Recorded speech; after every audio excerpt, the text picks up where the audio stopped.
Ikigai എന്ന ഹാബിറ്റുകളെ കുറിച്ചാണ് നാം സംസാരിക്കുന്നത്. ഇക്കിഗായി എന്ന ഹാബിറ്റ് തീർച്ചയായും നമുക്ക് ഏറ്റവും അത്യാവശ്യമുള്ള കാര്യമാണ്. കാരണം ഞാൻ എപ്പോഴും പറയുന്നതാണ്, ഹൈ പെർഫോമൻസ് എന്ന് പറയുന്നത് തന്നെ പണം, സ്റ്റാറ്റസ്, പ്രൊഡക്ടിവിറ്റി ഇതെല്ലാമാണ് എന്ന് ചിന്തിക്കുമ്പോൾ തന്നെ അതിൻ്റെ കൂടെ ഒരു കാര്യം കൂടി നമ്മൾ ആഡ് ചെയ്യാറുണ്ട്. Happiness, meaning fullness, satisfaction, sense of purpose ഇതെല്ലാം ഉണ്ടാകുക എന്നുള്ളതാണ്. അപ്പോൾ നാം ഈ വീഡിയോയിൽ എല്ലാം പറയുന്നത് എങ്ങനെ അത് സാധ്യമാക്കാം, ഇക്കിഗായി എന്ന ആശയത്തെക്കുറിച്ച് തന്നെ പറയുന്നത്. അപ്പോൾ ഇന്ന് ഒരു വിഷയത്തെക്കുറിച്ച് പറയുകയാണ്, അത് ലോഗോ തെറാപ്പിയാണ്.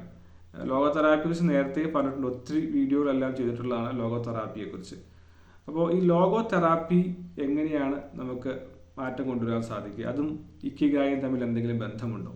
അപ്പോൾ ലോഗോ തെറാപ്പി എന്ന് പറയുന്ന വാക്ക് തന്നെ അഡ്വേഴ്സ് സിറ്റുവേഷനിൽ ഹോപ്പ് ഉണ്ടാകുക എന്നുള്ളതാണ്. ഏറ്റവും മോശം അവസ്ഥയിലും പർപ്പസ് കൊണ്ടുവരിക എന്നുള്ളതാണ്, അല്ലെങ്കിൽ പർപ്പസ് കണ്ടെത്തുക എന്നുള്ളതാണ് ലോഗോ തെറാപ്പിയെക്കുറിച്ച് പറയുന്നത്. അപ്പോൾ ഈ സമയത്ത് നിങ്ങൾ മനസ്സിലാക്കുക എങ്ങനെയാണ് ഈ ലോഗോ തെറാപ്പിയുടെ ആശയം മെയിനായിട്ട് വിക്ടർ ഫ്രാങ്കിളാണ് കൊണ്ടുവന്നത്. വിക്ടർ ഫ്രാങ്കിൾ ഡോക്ടറായിരുന്നു. അദ്ദേഹം ഹിറ്റ്ലറുടെ നാസി പട്ടാള ക്യാമ്പിൽ ഹോളോകാസ്റ്റിൽ കഠിനമായി ഉപദ്രവങ്ങൾ ഏറ്റിയയാളാണ്. അദ്ദേഹത്തിൻ്റെ മക്കളും ഭാര്യയും മാതാപിതാക്കളും എല്ലാം അദ്ദേഹത്തിൻ്റെ ജയിൽ കാലഘട്ടത്തിൽ തന്നെ മരിക്കുന്നു. അപ്പം അദ്ദേഹം നിരാശപ്പെട്ടു പോവുകയാണ്. അദ്ദേഹം നോക്കുമ്പോൾ മക്കളും മരിച്ചു, മാതാപിതാക്കളും മരിച്ചു, ഭാര്യയും മരിച്ചു, ഇനി എന്തിനാണ് ജീവിക്കേണ്ടതെന്ന് ചിന്തിക്കുകയാണ്. ആ സമയത്താണ് അദ്ദേഹം ഈ ലോഗോ തെറാപ്പി എന്ന ആശയത്തിലൂടെ ജീവിതം തിരിച്ചു പിടിച്ചത്. അങ്ങനെ വിക്ടർ ഫ്രാങ്കിൾ ഒരു ലോകം അറിയപ്പെടുന്ന വ്യക്തിയായി മാറുകയാണ്.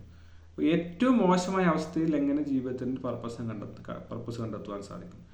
ഇപ്പോൾ ഇക്കിഗായി എന്ന് പറയുന്നത് എല്ലാ ദിവസവും രാവിലെ എഴുന്നേൽക്കാൻ പർപ്പസ് കണ്ടെത്തുക എന്നുള്ളത് തന്നെയാണ്. അതുപോലെ തന്നെ ലോഗോ തെറാപ്പി എന്ന് പറയുന്നത് റീസൺ ടു ലിവ്, എന്തിനാണ് ജീവിക്കേണ്ടതെന്ന് ചോദിക്കുമ്പോൾ തന്നെ ഓക്കെ ഒരു റീസൺ ഉണ്ട്, ജീവിക്കാൻ ഒരു പർപ്പസ് ഉണ്ട് എന്ന് പറയുന്നത്. ഇദ്ദേഹം പറയുന്നത് ഒരു വൈ ഉണ്ടെങ്കിൽ ഹൗ ഉണ്ടാകുമെന്നാണ്. പലരും ഇന്നലെയും ഞാൻ ഒരാൾ സംസാരിച്ച് കഴിഞ്ഞപ്പോൾ അയാൾ എന്നോട് പറയുകയാണ്, എന്തിനാണ് ജീവിക്കുന്നത്, ഇനി ആർക്ക് വേണ്ടിയാണ് ജീവിക്കുന്നത്, എന്തിന് ജീവിതമെന്ന് അദ്ദേഹം എന്നോട് ചോദിക്കുന്നത്. അപ്പോൾ ഞാൻ ഇത് തന്നെയാണ് എനിക്കും പറയാനുള്ളത്, എന്തിനാണെന്ന് കണ്ടെത്തിയാലേ ജീവിക്കാൻ പറ്റുകയുള്ളൂ. വൈ കണ്ടെത്തിയാലേ ഹൗ കണ്ടെത്താൻ സാധിക്കുകയുള്ളൂ. എന്തിനാണ് ജീവിക്കേണ്ടത്, ഇന്നൊരു കാര്യം എനിക്ക് ചെയ്യാനുണ്ട്, ഇന്ന കാരണം കൊണ്ടാണ് ഞാൻ ജീവിക്കുന്നതെന്ന് കണ്ടെത്തുന്ന നിമിഷമാണ് നമുക്ക് ജീവിതത്തിൽ ഒരു മാറ്റം ഉണ്ടാക്കാനായിട്ട് സാധിക്കുന്നത്. ഇപ്പോൾ സൺഡോ ന്യൂറോസിസ് എന്ന് പറയുന്ന ഒരു ആശയമുണ്ട്. എന്ന് വെച്ചാൽ വീക്കെൻഡുകൾ അല്ലെങ്കിൽ ജോലി ഇല്ലാത്ത ദിവസം വീട്ടിലിരിക്കുമ്പോൾ ന്യൂറോസിസ്, നെഗറ്റീവായിട്ടുള്ള ചിന്തകളാണ് ഉണ്ടാകുന്നത്. ആ സൺഡേയിൽ എന്താണ് ചെയ്യേണ്ടതെന്ന് പ്രത്യേകിച്ച് അറിയാത്തതുകൊണ്ടൊരു സൺഡേ ന്യൂറോസിസ് എന്നൊരു ആശയം തന്നെ പറയുന്നുണ്ട്. അപ്പോൾ ഈ ആളുകൾ ഇപ്പോൾ വിക്ടർ ഫ്രാങ്കിൾ പറയുന്നത് എക്സിസ്റ്റൻഷ്യൽ ക്രൈസിസിന് എക്സിസ്റ്റൻഷ്യൽ വാക്വം എന്നെല്ലാം പറയാറുണ്ട്.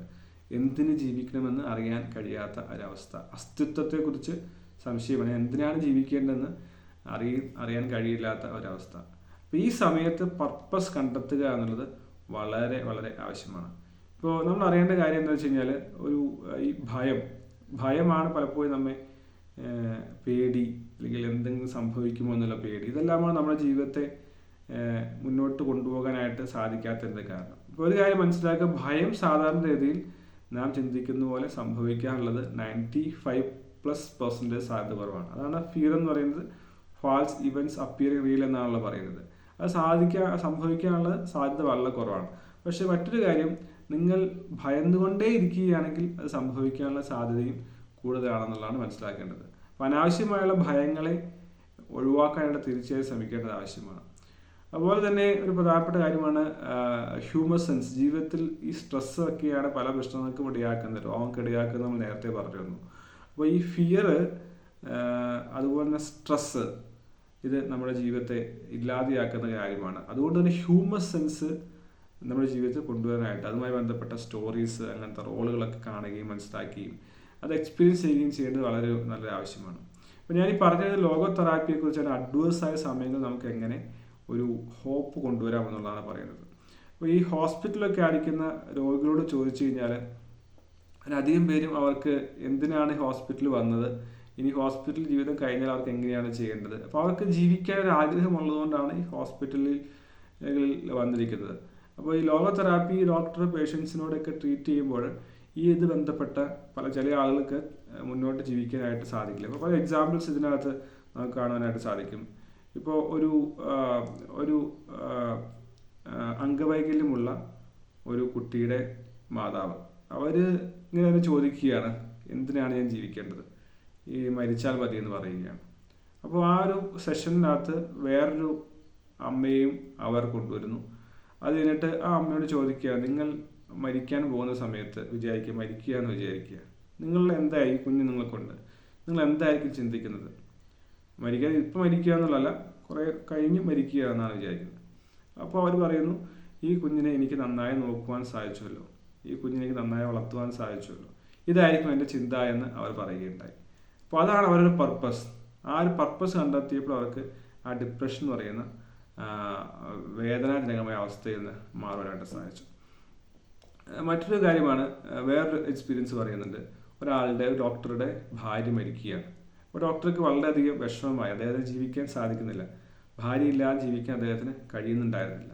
അപ്പോൾ അദ്ദേഹവുമായിട്ടുള്ള കൺസൾട്ടേഷനിൽ ഇങ്ങനൊരു ചർച്ച വരുന്നുണ്ട്. അദ്ദേഹം ചോദിക്കുകയാണ്, തിരിച്ച് വിചാരിക്കുക, നിങ്ങളായിരുന്നു മരിച്ചതെന്ന് വിചാരിക്കുക, അപ്പോൾ നിങ്ങളുടെ ഭാര്യയ്ക്ക് എന്തായിരിക്കും സംഭവിക്കുന്നത്? കാരണം നിങ്ങളും നല്ല സ്നേഹത്തിലായിരുന്നു, ഭാര്യയ്ക്ക് നിങ്ങളെ ജീവനായിരുന്നു. പക്ഷേ നിങ്ങളായിരുന്നു മരിച്ചിരുന്നെങ്കിൽ അവർ എത്ര ദുരിതത്തോടെ ആയിരിക്കും ജീവിക്കുന്നത്? അപ്പം അങ്ങനെ ചിന്തയിലൂടെ ജീവിതം മുന്നോട്ട് കൊണ്ടുപോകാനായിട്ട് സാധിക്കില്ല എന്ന് ചോദിക്കുന്നുണ്ട്.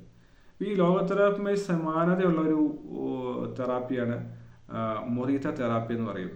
അത് ഒരു നൈക്കാൻ എന്നുള്ള പ്രിൻസിപ്പിളെല്ലാം ഉപയോഗിക്കുന്ന കാര്യമാണ്. അപ്പോൾ ഈ തെറാപ്പി ശരിക്കും പല സ്റ്റേജുകളിലായിട്ടാണ് പോകുന്നത്. ജീവിതത്തിൽ ഒരു പ്രശ്നം ഉണ്ടായിട്ടുണ്ടെങ്കിൽ, ബുദ്ധിമുട്ടുണ്ടായിട്ടുണ്ടെങ്കിൽ അത് അക്സെപ്റ്റ് ചെയ്യുക എന്നുള്ളതാണ് ഏറ്റവും ആദ്യമായി ഇവർ പറയുന്നത്. അക്സെപ്റ്റ് ചെയ്തില്ലെങ്കിൽ പർപ്പസ് കണ്ടെത്തുകയും, അക്സെപ്റ്റ് ചെയ്യുകയും പർപ്പസ് കണ്ടെത്തുകയും സ്ലോ ആയി ഒരു ഇനിഷ്യൽ സ്റ്റെപ്പ് എടുക്കുകയും പിന്നെ സസ്റ്റെയിൻഡ് ആയിട്ടുള്ളൊരു സ്റ്റെപ്പിലേക്ക് പോവുകയും ചെയ്യുന്ന ഒരു മെഡിറ്റേഷൻ പോലുള്ള തെറാപ്പിയാണ് ഈ മൊറീത്ത തെറാപ്പി എന്ന് പറയുന്നത്. അക്സെപ്റ്റ് ചെയ്യുക എന്നുള്ളതാണ്. ഞാൻ ഈ വീഡിയോ അവസാനിപ്പിക്കുകയാണ്. അപ്പോൾ ഇക്കിഗായി നാം തീർച്ചയായും കണ്ടെത്തണം.